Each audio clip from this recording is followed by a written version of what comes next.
ఇంత అయింది, ఇంత వచ్చింది, నువ్వు దీనికి ఎంత ఖర్చు అవుతుంది, ఏ ప్రాతిపదిక మీరు పెట్టావు? ఫస్ట్ ఎక్స్చెక్కర్ని అడగాలి కదా, అడగాలి. అవును, పాయింట్ రైట్. దీనికి ఒక అప్రూవల్ కావాలి కదా. ఇది అనౌన్స్ చేస్తాండి, ఇది అవుతుందా అవుదా, అది ఎవడైనా ఉన్నాయండి, అవుతుందా అవుదా ప్రాక్టికాలిటీ అది చెప్పాలి కదా ప్రజలకి. దేనికి ఉన్నాడు అక్కడ?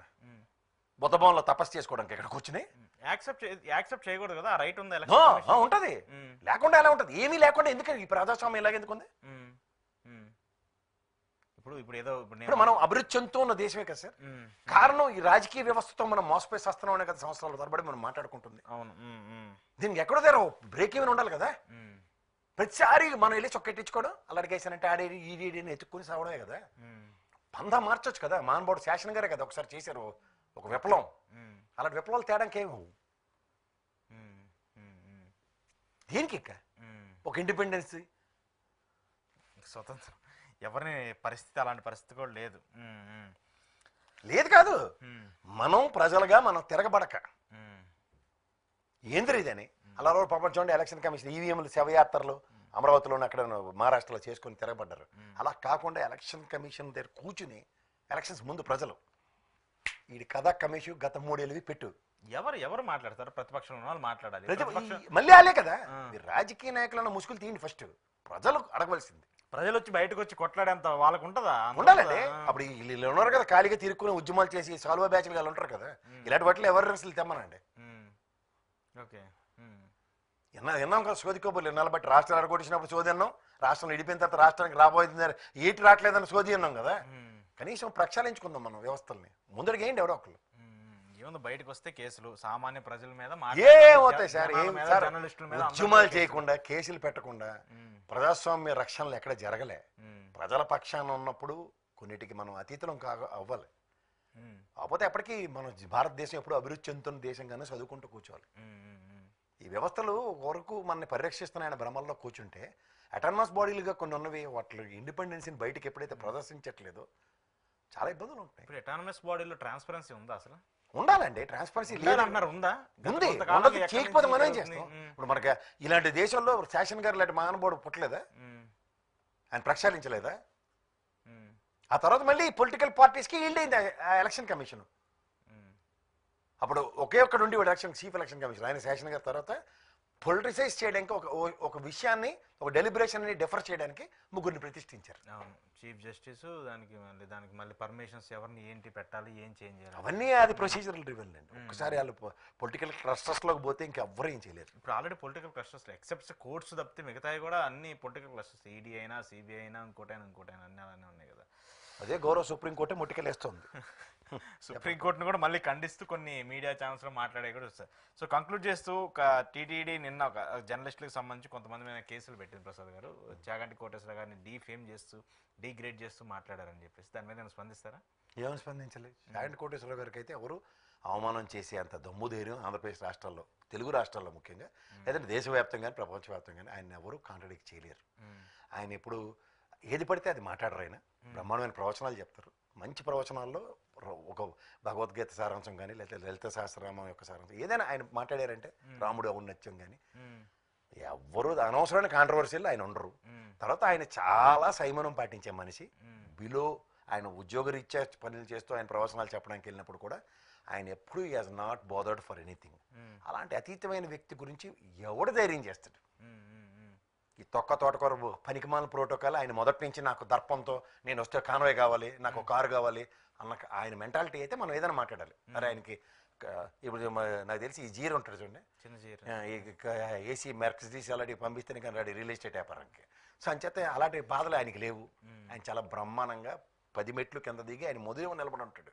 అలాంటి వ్యక్తికి అవమానం చేయడం అనేది ఎవరి తరం కూడా కాదు. అంచేత ఎవరో అవమానం చేశారని పనికిమాల సెట్ వేసుకుంటే సానా దినాలు యాదించుకోవాల్సి వస్తుంది. అంటే ఇవన్నీ కక్షపూరితంగా చేసినాయి అనుకోవచ్చు. అప్పుడు గట్టిగా వాళ్ళు they want to suppress the voices అండి. భయం పడతారు అనేది భ్రమంలో ఉన్నారు. భయం కూడా పడతారు. టీటీడీ చైర్మన్ అంటే క్యాబినెట్ హోదా కూడా ఉండదు. ఒక స్వతంత్ర ప్రతిపత్తి కలిగిన బోర్డుని మేనేజ్ చేయడం అంటారు. ఏ గవర్నమెంట్ వస్తే వాళ్ళు ఆ బోర్డులో రాజకీయమే కదా జరుగుతుంది. రాజకీయం ఉంటుంది. రాజకీయాలు అందరి మీద చేసేస్తుంటే ఎవడు కూడుకుంటుంది. రాజకీయాలు టీటీడీ ఘటనలు కావచ్చు. ఇప్పుడు సెంట్రల్ గవర్నమెంట్ ఎప్పుడూ లేని విధంగా టీటీడీకి సంబంధించి వాళ్ళ ఇష్యూస్ ఏం జరుగుతుందని చెప్పి క్వశ్చన్ చేయడం కావచ్చు, ఇవన్నీ కూడా చూస్తుంది. ఆపేశారు కదా వచ్చి దావోస్ వెళ్ళక ముందు ఇక్కడ ఒప్పందాల ప్రకారం లోపాయకార ఒప్పందాల ప్రకారమే కదా home minister of home affairs నుంచి వచ్చిన ఆయన వెళ్ళిపోయాడు. సంజీవ్ ఖన్నా గారు కుమార్ గారు సంజీవ్ ఖన్నా గారు అనుకుంటా. సో డ్రాస్టిక్ చేంజెస్ అయితే జరుగుతున్నాయి ఏపీ రాజకీయాలకు సంబంధించి. డ్రాస్టిక్ చేంజెస్ ఏం లేవు, ఏం చేయాలో తెలియక తీరు కూర్చొని తారలాడిందని ఏదో పనులు చేస్తున్నారు. ఇప్పటి తిప్ప పెద్దిరెడ్డి గారిని తీసుకొచ్చారు ఇప్పుడు సీన్. పెద్దిరెడ్డి గారిని అరెస్ట్ చేస్తారా? ఆయనకి సంబంధించి పవన్ కళ్యాణ్ గారు చాలా సీరియస్ గా ప్లాన్ చేస్తున్నారు. సరే సార్ సరే, మీరు అరెస్ట్ దాకా వెళ్ళారు కదా, చేయమనండి సార్, చేయమనండి, నేనే చెప్తున్నా సార్. మీకు తెలుసో తెలీదో 14-19 దానికన్నా ముందు కిరణ్ కుమార్ రెడ్డి గారు ఆయన కూడా ఈ పెద్దిరెడ్డి మీద కేసు పెడతారు, అన్ని ఎంక్వైరీ చేసి ఏటీ లేదని ఇంటికి వెళ్ళిపోయారు. ఇదే కూటమి 14-19 దాకా అదే. ఇప్పుడు ఏంటి కొత్త కథ ఏంటంటే జనసేన పవన్ కళ్యాణ్ గారు లెటర్లతో, అంటే పవన్ కళ్యాణ్ గారు నేను వినలేదు కానీ ఆయన మాట్లాడలేదు కానీ ఈ జనసేనలు కొత్తగా డిబేట్లో మాడుతుంది ఏంటంటే నిన్న మొన్న మాకు ఈ పంచాయతీలు ఉంటాయి కదా, ఇటు అటు ఫారెస్ట్ ల్యాండ్ ఉంటే మధ్యలో ఈ ల్యాండ్ ఎలాగుందంత పెద్ద ప్రశ్న. 1968లోనే దాని ఏటైందో దాని కథ తెలుసు. నేను మళ్ళీ చెప్తున్నాను సార్, 2 ఎంక్వైరీ కమిటీలు సారాంశం శూన్యం. ఇప్పుడు ఏంటంటే మొన్న సజ్జల మీద వెళ్ళారు వాళ్ళ తమ్ముడు ఏదో ఫారెస్ట్ ల్యాండ్ అని, ఏటైంది? ఏటీ లేదు. వీళ్ళు 2 రోజులు కాలక్షేపం చేయాలా, ఈ నెలకి కొత్త నెలకి కొత్త పథకం రావాలి. ఈ వాట్సాప్ గవర్నెన్స్ మొదలవుతుంది కదా, దాని సాధక బాధకం నెక్స్ట్ మంత్ అంతా ఆడుకుంటారు. ఇప్పుడు ప్రజెంట్ ఏంటంటే ఇది ఫస్ట్ ఏంటంటే పెద్దిరెడ్డి మీద ఎట్టారు. పెద్దిరెడ్డి గారికి గురించి ఎవరికి తెలిసినా తెలియపోయినా నాకు తెలిసిన ఒక విషయం చెప్తా.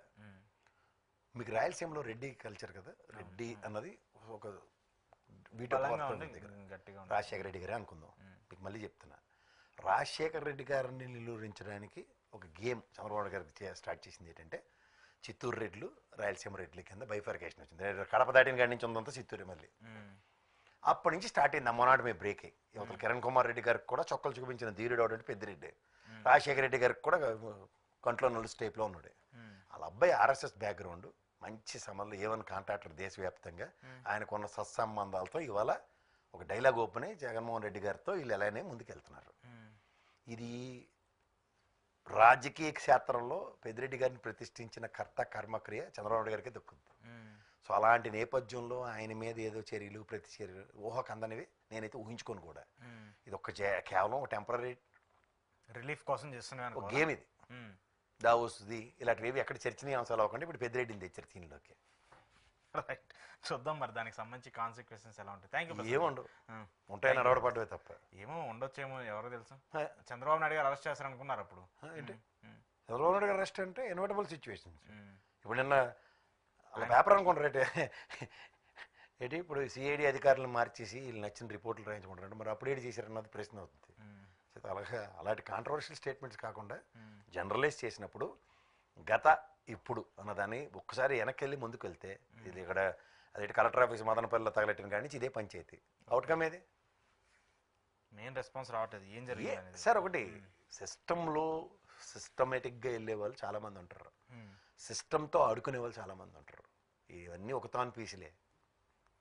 ఇప్పుడు ఇందాకేంది బయలుదేని గారిది మీ గ్యాప్ కొందా, ఇలాగే ఫారెస్ట్ ల్యాండ్లు ఆక్రమించేసాడు, అమ్మో చంపేశాడు, పొడిచేసాడు, పత్తాలకి టాగటెట్టేసాడు, నిన్ను చెప్పేశాడు. జనసేనలో జాయిన్ ఏది కేసు ఏది లాస్ట్ 5 ఏళ్ళు అదే ఆడవాడు కదా. ఆయన వెళ్ళాడు కదా. ఇప్పుడు ఆయన 5 ఏళ్ల పాటు ఆయన మీద ఏమి ఉండదు, జనసేనలో చేరాడు. ఎందుకు టపాచిపోతురు కబుర్లు?